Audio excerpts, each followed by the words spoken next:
ಇದು ಒಂದು ಕಾಲ್ಪನಿಕ ಕಥೆ, ಕೇವಲ ಮನರಂಜನೆ ಉದ್ದೇಶದಿಂದ ಮಾಡಿದ್ದಾಗಿದೆ. ನೀವು ವಯಸ್ಕರಾಗಿದ್ದರೆ ಮಾತ್ರ ಈ ಕಥಾ ಭಾಗವನ್ನು ಕೇಳಿ ಆನಂದಿಸಬಹುದು.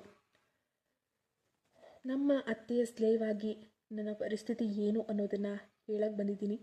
ಹಾಯ್ ಫ್ರೆಂಡ್ಸ್, ನಮ್ಮ ಕಥಾನಾಯಕನ ಹೆಸರು ರಾಜೇಶ. ಹೆಸರು ಬದಲಾಯಿಸಿದ್ದೀನಿ.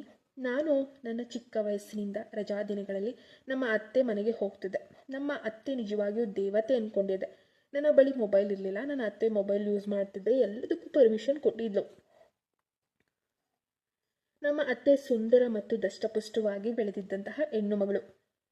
ಅವಳ ಕಣ್ಣನ್ನು ನೋಡಿದರೆ ಜೀವನ ಪರ್ಯಂತ ಅವಳ ಕಾಲ ಕೆಳಗೆ ಜೀವನ ಮಾಡುವಷ್ಟು ಮೋಹಕವಾದ ನೋಟ ಅವಳದು. ಒಂದು ಬಾರಿ ರಜೆ ಇದ್ದಾಗ ಅವ್ರ ಮನೆಗೆ ಹೋಗಿದ್ದೆ. ಒಂದಿನ ನಮ್ಮ ಅತ್ತೆಯ ಮೊಬೈಲ್ ತೆಗೆದುಕೊಂಡು ವಿಡಿಯೋಗಳನ್ನು ನೋಡ್ತಿದ್ದಾಗ ವಿಡಿಯೋಗಳ ಬಗ್ಗೆ ನನಗೆ ತಿಳಿಯಿತು. ಆ್ಯಕ್ಚುಲಿ ಅದ್ರ ಬಗ್ಗೆ ನನಗೆ ಚೂರು ತಿಳುವಳಿಕೆ ಇಲ್ದಿರೋದ್ರಿಂದ ಇಂಟ್ರೆಸ್ಟ್ ಇರಲಿಲ್ಲ. ಸ್ವಲ್ಪ ದಿನಗಳ ನಂತರ ಅವುಗಳಿಗೆ ಫುಲ್ ಅಡಿಕ್ಟ್ ಆಗಿಬಿಟ್ಟೆ. ಬಹಳಷ್ಟು ನೋಡ್ತಿದ್ದೆ. ಪ್ರತಿನಿತ್ಯ ವಿಡಿಯೋಗಳನ್ನು ನೋಡಿದ ಕೂಡಲೇ ಬ್ರೌಸರ್ನಲ್ಲಿ ಹಿಸ್ಟ್ರಿ ಇರ್ತಿತ್ತಲ್ವ, ಅದು ಅತ್ತೆ ನೋಡಿದಾಗ ಗೊತ್ತಾಗಬಾರ್ದು ಅಂತ ಹೇಳಿಬಿಟ್ಟು ಡಿಲೀಟ್ ಮಾಡ್ತಿದ್ದೆ.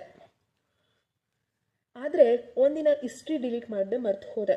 ಅದು ನನ್ನ ಅತ್ತೆ ನನ್ನನ್ನು ಕರೆದು ಒಂದು ಫೋನ್ನಲ್ಲಿ, ಆ್ಯಕ್ಚುಲಿ ಅವತ್ತು ಅವ್ರು ಯಾಕೆ ತೆಗೆದ್ರು ಅಂತ ಗೊತ್ತಿಲ್ಲ, ಏನು ಮಾಡ್ತಿದೆ ಅಂತ ಕೇಳಿದ್ರು.